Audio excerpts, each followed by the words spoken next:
out that 2007 financial crisis and the collapse of the U.S. housing market back in 2007 has now put a sour note on this AI trade, perhaps one of the biggest calls on this bubble risk that we've gotten so far that kind of puts a little realness to what could happen over the next few years. And so what happened overnight was his hedge fund manager, Michael Burry, bought put options on 1 million shares of Nvidia and 5 million shares of Palantir. Just to understand how much exactly that is, 1 million shares would be about a valuation of $187 million.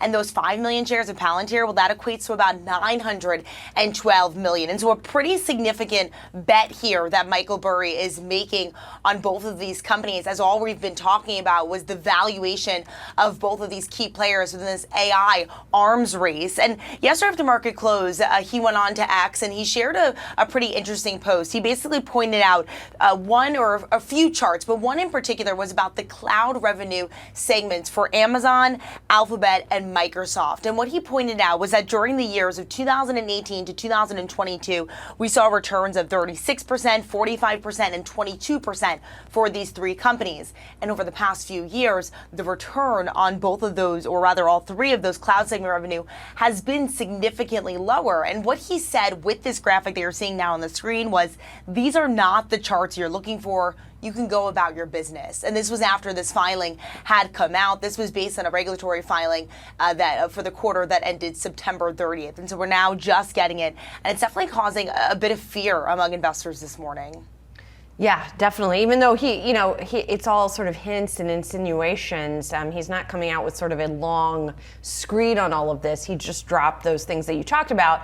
Now, we are also at the same time, just coincidentally, getting some commentary from big asset managers who are at a conference in Hong Kong, and they're also talking about valuations.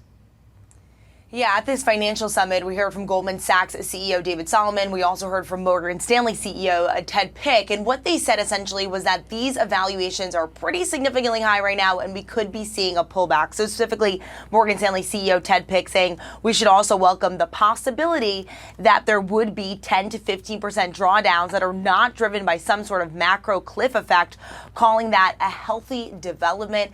Goldman Sachs CEO David Solomon sort of echoed that. But we've heard from so many executives that investors should right now sort of brace for a potential market drop of about 10% over the next 12 to 24 months. Of course, we've had the significant run up this past year, the market around record highs, leading to these really significant valuations. And so now hearing a bit of a correction here definitely is setting a new tone on the street. But all these executives really saying that this would be a healthy correction that could happen, a really positive development for the market. Dan Howley, we're going to start with you. And on these Palantir numbers, which look pretty good, it seemed like. Yeah, they beat on the top and bottom line. They beat on the expectations for Q4. They seemingly, as you said, had a great quarter, and yet we could see that in the pre-market, shares are down more than 8%, and it really has to do kind of, as you said, with these sky-high valuations.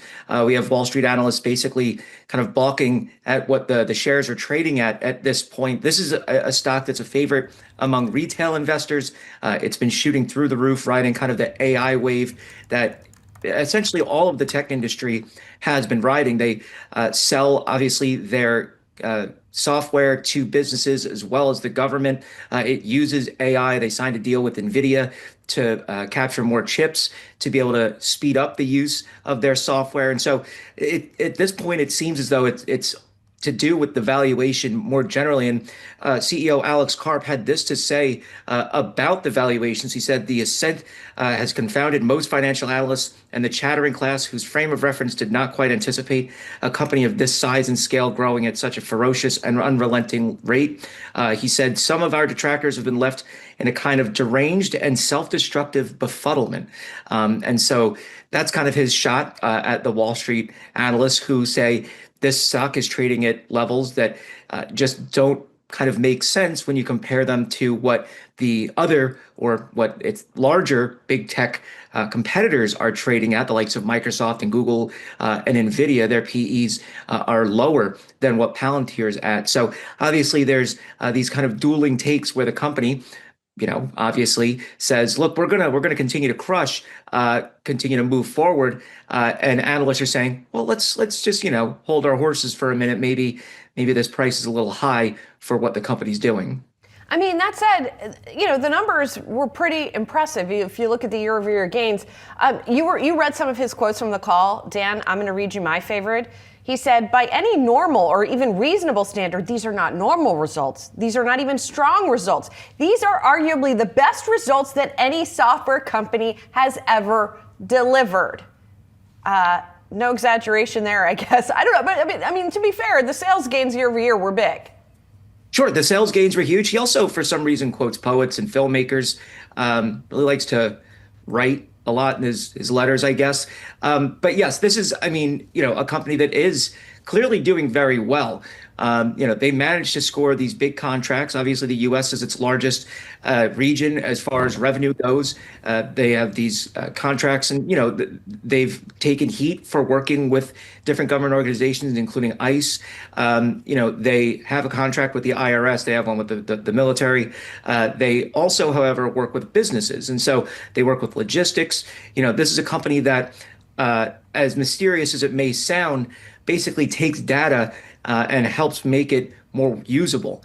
So it'll pull data from disparate sources and help a company understand how to better take advantage of it, or government entity. And so that's really the thrust of what Palantir does. It's, the name is obviously a reference to a Lord of the Rings object that, allows you to see places far away. This isn't a, mystical company by any stretch of the imagination. It's just taking data and lining it up in a way that makes more sense. And so that is helpful for organizations that are massive, such as, commercial offerings, as well as the likes of the U.S. government. And so that's where they really are shining, and they're just doing something that other companies simply aren't doing as well.